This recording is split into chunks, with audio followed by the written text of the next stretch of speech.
دوستان، خوش اومدین به یکی از ویدیوهای چنل رونی گنگ. امروز اومدیم به قول دوستم عمل کنیم که در ویدیو قبل گفته بود باید بیایم اتشمنت گیر و اتشمنت مثلا لوکاس رو به شما بدیم. این اتشمنت ها برای کسای تازه وارد هم خوبه. حالا بریم برای اتشمنت گیر. اول میایم قسمتشو لیزرشو فعال میکنیم. لیزر چون میتونید راحت خط تعریف رو بگیرید. میایم رو قسمت استوک. بعد استوک دو مدل OWC داریم.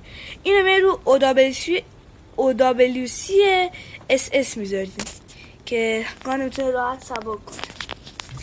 ما حالا میایم به قسمت مازور. میایم روی لوله رو میذاریم روی OWC. این هم برای سبک کردن گان راحته. حالا میایم برای قسمت پرک میایم روی FMG میذاریم. FMG میذاریم که راحت گانو سبک. اینا در مجموع یه گان سبک میده که راحت تعریف رو بزنیم پودرش کنیم.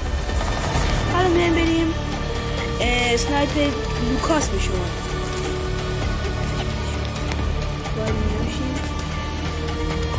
استوکش رو میذاریم بازم روی OWC. حالا میایم روی قسمت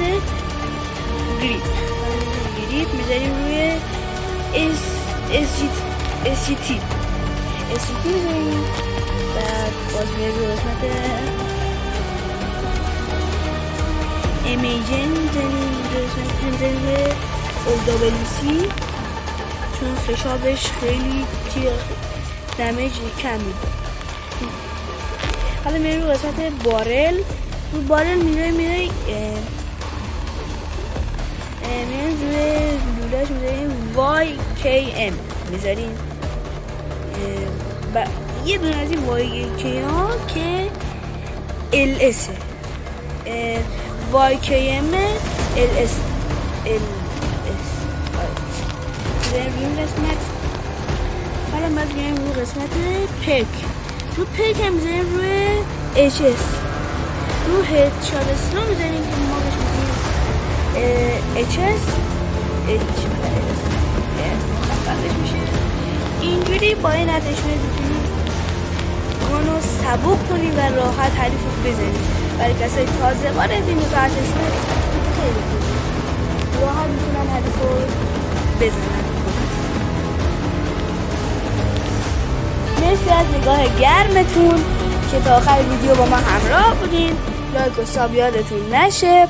منتظر ویدیوهای بعدی باشین.